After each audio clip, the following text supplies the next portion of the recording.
it's justified to ask yourself a question: what happened with the people of Jerusalem in the space of 5 days? On Palm Sunday, today, we remember them coming out in big crowds, waving palm leaves and shouting Hosanna when they saw Jesus. They were excited. They were hoping that finally a change will happen. They were his disciples, hundreds of them. And 5 days later, on what we call Good Friday, there was none left. All the crowds, all the supporters, all the disciples, all of a sudden disappear. Barely a few women are left behind, and the youngest of the disciples, St. John, are faithful to the end. Where are the crowds? Where are all the people who claim to be his friends? Where are the supporters? Nowhere to be seen. It's what is happening with people of Jerusalem is as unstable as our election polls. They change from day to day. People, I imagine, who greeted Jesus with such an excitement got cold feet. They had what you call buyer's remorse. They had some time to ponder about what is happening and eventually said to themselves, it's not worth all the trouble. Or perhaps we can compare the situation to what happens after a first date. You meet someone for the first time, and he or she seems to be just perfect. He or she deserves a good night kiss, maybe even, God forbid, first base. But after you have a few days to think about all those things, you think about his or her qualities, his or her annoying moments. You think to yourself, do I really want a second or third date? Perhaps I can do better than that. Perhaps I deserve better than that. And your first date never turns into a second or into a relationship. I think something like this, a dynamic that can be compared to dating, is taking place with many people who welcomed Jesus on Palm Sunday and shouted, "Crucify him," on Good Friday. In a very short space of time, they changed their mind. They got cold feet, buyer's remorse, or there was no second date. Those who were faithful to the end, Mary, mother of Jesus, Mary Magdalene, and few other women, and John, the beloved disciples, have come to understand that relationship of faith, that following Jesus is not unlike marriage, for better and for worse, in health and in sickness, until death does them part. A relationship with Jesus is a serious thing. Being a believer, being a Christian, being a member of Christ's body, i.e., being member of the church, requires of us serious commitment. It is a serious relationship.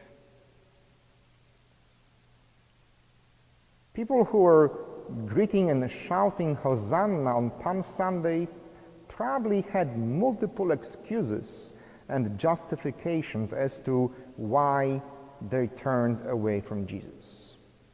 I imagine some of them perhaps had business that was connected with the temple area. And if you were depending on the temple area, on all the tourists and pilgrims and visitors, in that space of 5 days, Jesus did something to make you not vote for him ever again. He turned upside down the tables of the money changers, and he gave them a second thought. My livelihood depends on the tourists and pilgrims.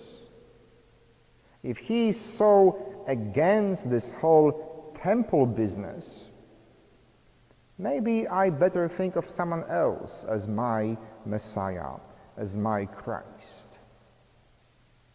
Maybe others who were so hopeful for a liberation of Israel, for free Jewish state, for kicking out Romans back to Rome. Maybe they realized that Messiah is not a political Messiah who will solve all their temporary issues and problems. Maybe they have come to be disappointed in Jesus because instead of bombing the hell out of the Romans, he was talking about turning the other cheek. Maybe his talking points were not their talking points. Perhaps among those who were welcoming him today and denying him on Friday were some who were simply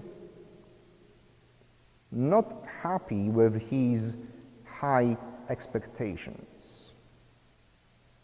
If you have 2 cloaks, give 1 away.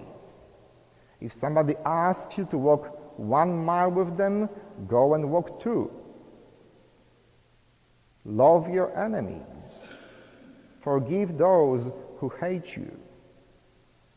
Now, how many of us can say, I live by these high moral expectations and standards of Jesus? If you are honest with yourself, you will say, well, probably not 5 days in a row. I doubt I could live by all these standards 1 week at a time. Perhaps many of these people were disappointed with themselves for not living up to that original high excitement and standards that Jesus presents them with. There are many valid reasons, if you think about it, why the people of Palm Sunday disappeared by the time of Good Friday. And they truly are valid reasons.